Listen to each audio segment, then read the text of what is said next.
Question का जो level था पूछने का बोर्ड मेंबर का, किस तरह का लेवल था? नॉर्मल था, इजी था, टफ लगा आपको? मुझसे पूछा था कि खरीफ और रबी क्रॉप्स के बारे में पूछा था कि बारिश में कौन सी फसलें बोई जाती है, तो मैंने बताया चावल। तो उन्होंने बोला चावल बोया जाता है कि रोपा जाता है। अगर इंटरव्यू का देखा जाए तो पर्सनैलिटी मैटर करती है या फिर नॉलेज मैटर करता है? फिर उन्होंने मुझसे, हाँ, क्योंकि मैंने अपने उसमें चयन में जानकारी लिखी थी सहायक में कि मैं संवेदनशील हूँ, तो उन्होंने मुझसे पूछा कि संवेदनशीलता क्या होती है, मैंने बताया। तो उन्होंने पूछा कि क्या डॉक्टर को संवेदनशील होना चाहिए। मेरी लाइफ का पहला इंटरव्यू था ये, मैंने इसके पहले कभी इंटरव्यू ही नहीं दिया है, तो थोड़ी नर्वसनेस तो होती है। अभी वैकेंसी को देखा जाए तो बहुत कम होती जा रही है। इसको देखते हुए स्टूडेंट जो है एमपीपीएससी में कम आ रहा है।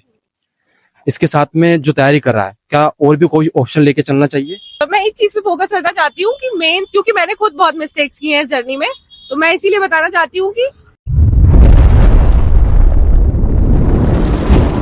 अभी तक आप टेलीग्राम चैनल से नहीं जुड़े हैं तो डिस्क्रिप्शन में लिंक दे रखा है, वहां से ज्वाइन कर लीजिए। क्योंकि रिसेंटली जो सिलेक्टेड है, चाहे दीपिका पाटीदार हो, आयशा अंसारी हो, उनके मैंने नोट्स कॉपी वगैरह वहां पे डाल रखे हैं। चलिए शुरुआत करते हैं बिना देरी। सबसे पहले मैम आप अपने बारे में बताइए। मेरा नाम एकता है, मैं मध्य प्रदेश के शहडोल जिले से हूँ, और आज मेरा बोर्ड बी में माननीय गोष्ठी सर के बोर्ड में इंटरव्यू था। सबसे पहले तो जो चेयरमैन सर हैं गोष्ठी सर, उन्होंने ही मुझसे पहले प्रश्न किए थे।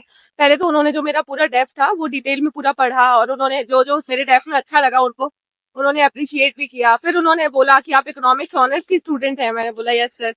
फिर उसके बाद उन्होंने मुझसे पूछा कि एडम स्मिथ के बारे में उन्होंने मुझसे कुछ डिटेल्स ली, वो मैंने उन्हें बताई। उसके बाद उन्होंने मुझसे पूछा कि अर्थशास्त्र की आप अपने अनुसार कोई परिभाषा दीजिए, मतलब जो बाकी अर्थशास्त्रियों ने दी है वो नहीं, अर्थशास्त्र की अपने अनुसार परिभाषा दे दीजिए। तो मैंने वो उन्हें बताई।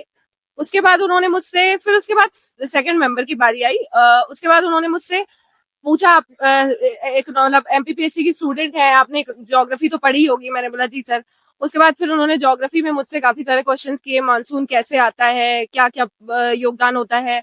एक उन्होंने मुझसे क्वेश्चन किया था, पाले और ओस में डिफरेंस बताइए, तो मैंने वो उन्हें बताया। उसके बाद फिर उन्होंने मुझसे कुछ और ज्योग्राफी के क्वेश्चंस किए थे, वो मैं रिकॉल नहीं कर पा रही हूँ। उसके बाद एक मैम थी, उन्होंने मुझसे बोला आप शहडोल जिले से हैं और अभी अभी हमारे प्रधानमंत्री मोदी जी ने एक योजना की शुरुआत की थी आपके जिले से, तो मैंने बताया जी मैम, सिकल सेल एनीमिया की शुरुआत हुई थी। फिर उन्होंने सिकल सेल से मुझसे एक या दो बिल्कुल बेसिक क्वेश्चंस पूछे। फिर एक जो फोर्थ मेंबर में जो थे, उन्होंने सबसे ज्यादा क्वेश्चंस पूछे मुझसे। उन्होंने मुझसे धन और अर्थ में अंतर, वाद संवाद विवाद में अंतर, और उन्होंने मुझसे प्रत्यक्ष आदर्श कर शास्त्र की बात की। उन्होंने पूछा कि कोई ऐसा देश है क्या जहाँ पे आइडियल जो है टैक्सेशन सिस्टम है, तो मैंने बोला सॉरी सर, मुझे इसका नॉलेज नहीं है। इसके बाद 2-3 क्वेश्चंस और थे, बस फिर अभी तो मैं इतने ही क्वेश्चंस याद कर पा रही हूँ। हाँ। इनमें से ऐसे कोई प्रश्न जो आपसे नहीं बने थे और आपने सॉरी बोला कि मुझे ये ध्यान नहीं आ रहा प्रश्न? हाँ, क्वेश्चंस तो थे जो मैंने सॉरी बोला, जैसे जो मेरा वाद संवाद और विवाद वाला आंसर था वो उससे सेटिस्फाइड नहीं थे। उन्होंने बोला नहीं नहीं ये तो सही नहीं है, तो मैंने बोला सॉरी सर, मैं अभी एग्जैक्ट टेक्निकल उसको डिफाइन नहीं कर पा रही हूँ टेक्निकल टर्म्स में। फिर उसके बाद उन्होंने मुझसे कौटिल्य के बारे में पूछा था, तो मैंने बताया था। उन्होंने पूछा था कि क्या कौटिल्य के पहले भी भारतीय ज्ञान परंपरा में कोई अर्थशास्त्री रहे हैं जिनको आप याद कर पा रही हैं, तो मैंने बोला सॉरी सर, कौटिल्य के पहले तो मुझे नहीं याद आ रहा है किसी का नाम। हाँ, ये क्वेश्चन था। मेनली मेरे इकोनॉमिक्स पे ज्यादा क्वेश्चन थे, और हाँ, वो भारतीय ज्ञान परंपरा पे ज्यादा फोकस कर रहे थे, ज्यादा उनका एम्फेसिस था, तो उससे ज्यादा क्वेश्चन। उससे जिले से सिर्फ वो सिकल सेल एनीमिया वाला क्वेश्चन पूछा था। और हाँ, उन्होंने मुझसे पूछा था कि खरीफ और रबी क्रॉप्स के बारे में पूछा था कि बारिश में कौन सी फसलें बोई जाती है, तो मैंने बताया चावल। तो उन्होंने बोला चावल बोया जाता है कि रोपा जाता है, तो मैंने बोला सॉरी सर, चावल रोपा जाता है। उसके बाद फिर उन्होंने मुझसे पूछा कि कोदो कुटकी है, ये मोटा अनाज है, इसके बारे में बताइए। मैंने उसकी विशेषताएं बताई। बोले जब इतना अच्छा है, इतना विशेष है, तो इतना कम यूज क्यों हो रहा है। मैंने बोला सर, जानकारी का अभाव है, जागरूकता नहीं है। सरकार निरंतर, मैंने कुछ योजनाएं बताई जिसके तहत मोटे अनाज को सरकार प्रोत्साहित कर रही है। तो उन्होंने बोला ठीक है। हाँ, इतने क्वेश्चन से पूछे। क्वेश्चन का जो लेवल था पूछने का बोर्ड मेंबर का, किस तरह का लेवल था? नॉर्मल था, इजी था कि क्या टफ लगा आपको? मैं इकोनॉमिक्स की स्टूडेंट हूँ, तो वो मुझसे एक्सपेक्ट कर रहे थे कि मैं इकोनॉमिक्स में कुछ उनको अच्छा बताऊं। बाकी उन्होंने मुझसे ज्योग्राफी से जो क्वेश्चन पूछा, वो उन्होंने बोला कि ज्योग्राफी से तो इजी क्वेश्चन ही पूछे थे। सिकल सेल से भी मैम ने बस एक ही क्वेश्चन पूछा था। बाकी हाँ, इकोनॉमिक्स के थोड़े टेक्निकल टर्म्स, वो जैसे कि धन और अर्थ में अंतर, ये सब वो मुझसे कुछ क्वेश्चन पूछ रहे थे। अगर इंटरव्यू का देखा जाए तो पर्सनैलिटी मैटर करती है या फिर नॉलेज मैटर करता है? आपको क्या लगता है इसमें? मुझे लगता है कि नॉलेज का टेस्ट तो वो मेंस में कर चुके हैं। वो यहाँ मेनली आपकी पर्सनालिटी देख रहे हैं कि आप आपका जब आप बहुत ज्यादा सॉरी बोल रहे हो तो आपकी वॉइस डाउन तो नहीं हो रही है, वॉइस मॉड्यूलेशन सही होना चाहिए, और नॉलेज एक लिमिट तक तो काम आएगा ही। फिर उन्होंने मुझसे, हाँ, क्योंकि मैंने अपने उसमें चयन में जानकारी लिखी थी सहायक में कि मैं संवेदनशील हूँ, तो उन्होंने मुझसे पूछा कि संवेदनशीलता क्या होती है, मैंने बताया।